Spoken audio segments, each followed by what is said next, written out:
Hello friends, welcome to Samayal. இன்னைக்கு நம்மளோட வீடியோல பெண்களுக்கு டெய்லி தேவைப்படுற கிச்சன் டிப்ஸ் தான் பார்க்க போறோம். இந்த டிப்ஸ் எல்லாமே நம்மளோட டெய்லி வேலைகள்ல ரொம்பவே யூஸ்ஃபுல்லா இருக்கும். என்னென்ன டிப்ஸ்ங்கறத நம்ம இப்ப பார்க்கலாம். சமையலுக்கு நம்ம முன்னாடியே புளியை ஊற வைக்கிறதுக்கு மறந்துட்டோம்னா நம்ம புளியை சீக்கிரமா கரைக்கிறதுக்காக எப்பவுமே வெதுவெதுப்பான தண்ணியில ஊற வைப்போம். இந்த மாதிரி நம்ம வெதுவெதுப்பான தண்ணி ஊற்றினாலுமே இந்த புளி ஒரு 5-10 நிமிஷத்துக்காக ஊற வச்சாதான் நம்ம கரைக்க முடியும். உடனேவே இதை நம்மளால் கரைக்க முடியாது. உங்களுக்கு புளி ஊற வைக்கிறதுக்கு அந்த அளவுக்கு டைம் இல்லை, உடனேவே புளி கரைச்சாகணும் அப்படின்னா இப்போ நான் சொல்லக்கூடிய டிப்பை ஃபாலோ பண்ணுங்கள். புளி டக்குன்னு 2 நிமிஷத்தில் நம்ம கரைச்சிடலாம்.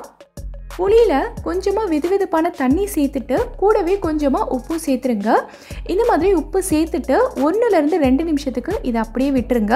2 நிமிஷத்துக்கு அப்புறமா நீங்கள் புளியை கரைச்சிங்கன்னா புளி அவ்வளோ சாஃப்டாக இருக்கும். சூப்பராக ஈஸியாக கரைச்சிடலாம். ட்ரை பண்ணி பாருங்கள். ட்ரை பண்ணிவிட்டு எனக்கு கமெண்ட்டில் சொல்லுங்கள். இப்போ அடுத்த டிப் என்னங்கிறத நம்ம பார்க்கலாம். நம்ம வீட்டில் இந்த மாதிரி நிறைய பூண்டெல்லாம் வாங்கிட்டோன்னா இதை கரெக்டான மெத்தடில் நம்ம ஸ்டோர் பண்ணி வைக்கணும். அப்போ தான் நமக்கு ரொம்ப நாளைக்கு வச்சு யூஸ் பண்ண முடியும். இல்லைனா சீக்கிரமாக கெட்டு போயிடும்.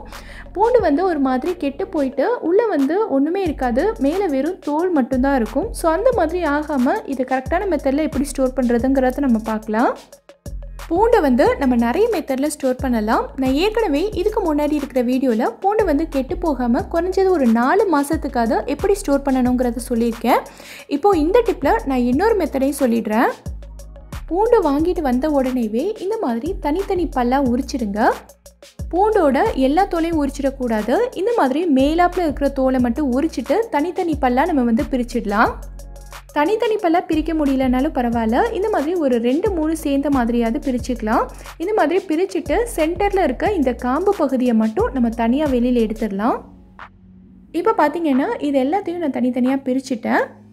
இப்போது நம்ம ஸ்டோர் பண்ணக்கூடிய டப்பாவில் கொஞ்சமாக அடியில் உப்பு சேர்த்துக்கங்க.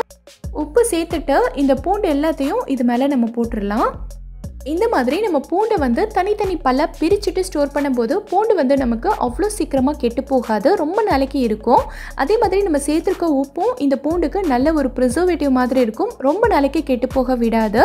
இந்த மெத்தடில் நீங்கள் ட்ரை பண்ணி பாருங்கள், கண்டிப்பாக ஒர்க் அவுட் ஆகும். நம்ம வீட்டில் குழந்தைங்களுக்கெல்லாம் ஆப்பிள் கட் பண்ணி கொடுக்கும்போது பார்த்திங்கன்னா ஆப்பிள் கட் பண்ண உடனேவே இது கலர் மாறிடும். ஸோ நம்ம ஆப்பிள் கட் பண்ணி குழந்தைங்களுக்கு ஸ்கூலுக்கு கொடுத்து விட்டாலுமே அவங்க கலர் மாறிடுச்சுன்னு சொல்லி சாப்பிட மாட்டாங்க, அப்படியே திருப்பி கொண்டு வந்துடுவாங்க. ஸோ இந்த மாதிரி ஆப்பிள் கலர் மாறாமல் ரொம்ப நேரத்துக்கு ஃப்ரெஷ்ஷாகவே இருக்கணும்னா என்ன பண்ணணுங்கிறத பார்க்கலாம். ஒரு பவுலில் கொஞ்சமாக தண்ணி எடுத்துக்கங்க. இந்த தண்ணியில் கொஞ்சமாக உப்பு சேர்த்து நல்லா கலந்து விட்டுக்கலாம். இப்போது கட் பண்ண ஆப்பிளை இந்த தண்ணியில் போட்டு ஒரு 5 நிமிஷத்துக்கு இதை அப்படியே விட்டுருங்க. ஒரு 5-10 நிமிஷத்துக்கு நல்லா ஊறினதுக்கப்புறமா நம்ம ஆப்பிளை தண்ணியிலேருந்து வெளியில் எடுத்துக்கலாம். இப்போது இந்த ஆப்பிள் நமக்கு ரொம்ப நேரத்துக்கு கலர் மாறாமலே இருக்கும். இந்த மாதிரி நீங்கள் செஞ்சு குழந்தைங்களுக்கு ஸ்கூலுக்கு கொடுத்து அனுப்பலாம். இந்த மெத்தடில் நீங்கள் ட்ரை பண்ணி பாருங்கள். நம்ம வீட்டில் இந்த மாதிரி நிறைய தேங்காயெல்லாம் வாங்கிட்டோன்னா இதை ரொம்ப நாளைக்கு கெட்டு போகாமல் நல்லா ஃப்ரெஷ்ஷாகவே எப்படி ஸ்டோர் பண்ணணுங்கிறத பார்க்கலாம். ஃபஸ்ட்டு நம்ம இந்த தேங்காய் ஓட்டிலேருந்து தேங்காயை மட்டும் தனியாக பிரித்து எடுக்கணும். இதுக்கு நிறைய மெத்தட் இருக்குது. நான் இன்றைக்கி ஒரு ரொம்ப ஈஸியான மெத்தட் உங்களுக்கு சொல்கிறேன். தேங்காவை உடைச்ச உடனேவே இதை 1 மணி நேரத்துக்கு ஃப்ரிட்ஜில் வச்சுருங்க. ஃப்ரிட்ஜில் வச்சிங்கன்னா 1 மணி நேரம், ஃப்ரீசரில் வச்சிங்கன்னா 30 நிமிஷம் வச்சா போதும். 1 மணி நேரத்துக்கு அப்புறமா ஃப்ரிட்ஜிலேருந்து எடுத்துகிட்டு ஒரு கத்தி அப்படி இல்லைனா இந்த மாதிரி தேங்காய் கீறுறது வச்சு லைட்டாக கீறினீங்கனாலே போதும். தேங்காய் ரொம்ப ஈஸியாக கலண்டு வந்துடும். இப்போ பார்த்திங்கன்னா நான் எல்லா தேங்காயுமே இந்த மாதிரி கீறி எடுத்துட்டேன். இதை நம்ம ஒரு நல்ல ஏர்டைட்டான டப்பாவில் போட்டுட்டு ஃப்ரீசரில் வச்சிடலாம். இந்த மாதிரி நம்ம தேங்காயை கீறி எடுத்துட்டு ஃப்ரீசரில் ஸ்டோர் பண்ணி வைக்கும்போது பார்த்திங்கன்னா இது நமக்கு குறைஞ்சது ஒரு 3-4 மாதமாக அப்படியே கெட்டு போகாமல் ஃப்ரெஷ்ஷாகவே இருக்கும்.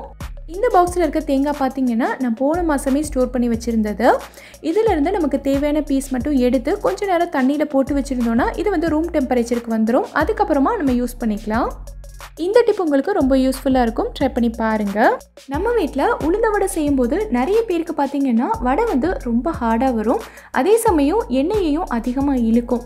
ஸோ அந்த மாதிரி ஆகாமல் வடை நல்ல சாஃப்டாக கிறிஸ்பியாக பர்ஃபெக்டாக வர்றதுக்கு என்ன பண்ணணுங்கிறத நான் இப்போ சொல்கிறேன். எப்போவுமே உளுந்த வடைக்கு மாவு அரைக்கும் போது பார்த்திங்கன்னா நம்மளோட மிக்ஸியோ கிரைண்டரோ சூடாகவே கூடாது. அந்த மாதிரி கிரைண்டர் வந்து சூடாயிடுச்சுன்னா நமக்கு மாவும் ஆட்டோமேட்டிக்காக சூடாயிரும். அந்த மாதிரி நம்ம சூடான மாவில் வடை சுட்டோன்னா வடை வந்து ஹார்டாக தான் வரும். அதனால் வடைக்கு மாவு அரைச்ச உடனேவே இதை வந்து ஒரு அரை மணி நேரத்துக்கு நம்ம ஃப்ரிட்ஜில் வச்சிடலாம். ஃப்ரீசரில் வைக்கக்கூடாது, ஃப்ரிட்ஜில் தான் வைக்கணும். அரை மணி நேரத்துக்கு அப்புறமா நம்ம வெளியில் எடுத்துக்கலாம். இந்த மாவை நான் ஏற்கனவே ஃப்ரிட்ஜில் வச்சுட்டு தான் வெளியில் எடுத்திருக்கேன். இப்போது நமக்கு உளுந்த வடை வந்து எண்ணெயை அதிகமாக இழுக்காமல் நல்லா சாஃப்டாக கிறிஸ்பியாக வர்றதுக்கு என்ன பண்ணணுங்கிறத பார்க்கலாம். ஃப்ரிட்ஜில் இருந்து வெளியில் எடுத்த உடனேவே மாவை வந்து இந்த மாதிரி கையாலேயே நல்லா கலந்து விட்டுருங்க. ஒரு 5 நிமிஷத்துக்கு இந்த மாவை வந்து நல்லா அடித்து கலந்து விடுங்க. இந்த மாதிரி நம்ம கலந்து விடும்போது பார்த்திங்கன்னா மாவில் நல்ல ஏர் பபிள்ஸ் ஃபார்ம் ஆகும். இந்த ஏர் பபிள்ஸ் தான் நம்ம உளுந்த வடைக்கு நல்ல சாஃப்ட்னஸ் கொடுக்கும். 5 நிமிஷத்துக்கு இந்த மாதிரி நல்லா கலந்து விட்டதுக்கப்புறமா நம்ம எப்பயும் போல் வெங்காயம், பச்சை மிளகாய், இஞ்சி, மிளகு, சீரகம் இதெல்லாம் சேர்த்து நம்ம வந்து வடை சுட்டுக்கலாம். இந்த டிப்ஸ் எல்லாத்தையும் ஃபாலோ பண்ணி நம்ம உளுந்த வடை செய்யும்போது வடை வந்து எண்ணெயை அதிகமாக இழுக்காமல் நல்ல சாஃப்டாக கிறிஸ்பியாக பர்ஃபெக்டாக வரும்.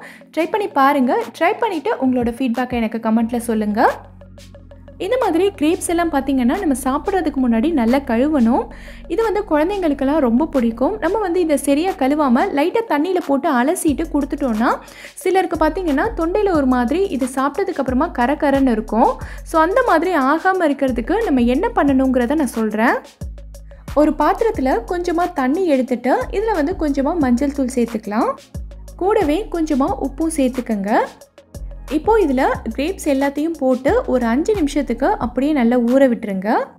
5 நிமிஷம் நல்லா ஊறினதுக்கப்புறமா இதை வந்து நல்லா அலசிட்டு தண்ணியிலேருந்து வெளியில் எடுத்துருங்க. மறுபடியும் இதை சாதாரண தண்ணியில் போட்டு நல்லா கழுவி எடுத்துக்கலாம். இந்த மெத்தடில் நீங்கள் வந்து கழுவிட்டு எவ்வளோ திராட்சை பழம் சாப்பிட்டாலும் சரி உங்களுக்கு வந்து தொண்டையில் ஒரு மாதிரி கரன்னு இருக்காது. ரொம்ப பெட்டராக ஃபீல் பண்ணுவீங்க. ட்ரை பண்ணி பாருங்கள். நம்ம வீட்டில் இந்த மாதிரி பெரிய பெரிய பிளாஸ்டிக் டப்பாலாம் நிறையா இருக்கும். இது வந்து நம்ம அரிசி, கோதுமை மாவு, அரிசி மாவு இதெல்லாம் போட்டு ஸ்டோர் பண்ணுறதுக்கு யூஸ் பண்ணுவோம். ஆனால் இந்த மாதிரி பிளாஸ்டிக் டப்பாவில் ஒரு சில டப்பாவுக்கு பார்த்திங்கன்னா மூடி வந்து ரொம்ப லூஸாக இருக்கும். இந்த மாதிரி மூடி லூஸாக இருக்கிற டப்பாவில் நம்ம வந்து அரிசி, மாவெல்லாம் போட்டு ஸ்டோர் பண்ணி வச்சுருந்தோன்னா இதில் ரொம்ப சீக்கிரமாக வண்டு, சின்ன சின்ன பூச்சியெல்லாம் வர ஆரம்பிச்சிடும். ஸோ இந்த மாதிரி லூஸாக இருக்கிற டப்பாவோட மூடி எல்லாத்தையும் இந்த டிப்பை ஃபாலோ பண்ணி நீங்கள் வந்து நல்லா டைட்டாக க்ளோஸ் பண்ணி வைக்க முடியும். எப்படிங்கிறத பார்க்கலாம். இந்த மாதிரி ஒரு பிளாஸ்டிக் கவர் எடுத்துக்கங்க. இந்த கவரில் டப்பாவோட மூடியை வச்சு நம்ம நல்லா சுற்றிக்கலாம். இப்போ வந்து நம்ம டப்பாவை க்ளோஸ் பண்ணோன்னா டப்பா வந்து நல்லா டைட்டாக க்ளோஸ் ஆகும். எனக்கு இந்த மூடி வந்து கொஞ்சம் தான் லூஸாக இருந்ததுனால நான் இந்த மாதிரி ஒரு மெல்லிசான கவர் எடுத்திருக்கேன். உங்களுக்கு வந்து மூடி ரொம்ப லூஸாக இருந்ததுன்னா நீங்கள் கொஞ்சம் திக்கான கவர் எடுத்து நீங்கள் இதே மெத்தடில் பண்ணிங்கன்னா டப்பா வந்து நல்லா டைட்டாக க்ளோஸ் பண்ணலாம். மழை நேரத்துலலாம் நம்ம வந்து டப்பாவை நல்லா ஏர் டைட்டாக க்ளோஸ் பண்ணி வைக்கிறதுக்கு இந்த டிப் வந்து ரொம்பவே யூஸ்ஃபுல்லாக இருக்கும். ட்ரை பண்ணி பாருங்கள். நம்ம வீட்டில் இந்த மாதிரி மீனெல்லாம் சமைக்கும் போது பார்த்திங்கன்னா இதுலேருந்து ஒரு மாதிரி கவுச்சி வாடை வரும். இது வந்து நிறைய பேருக்கு பிடிக்காது.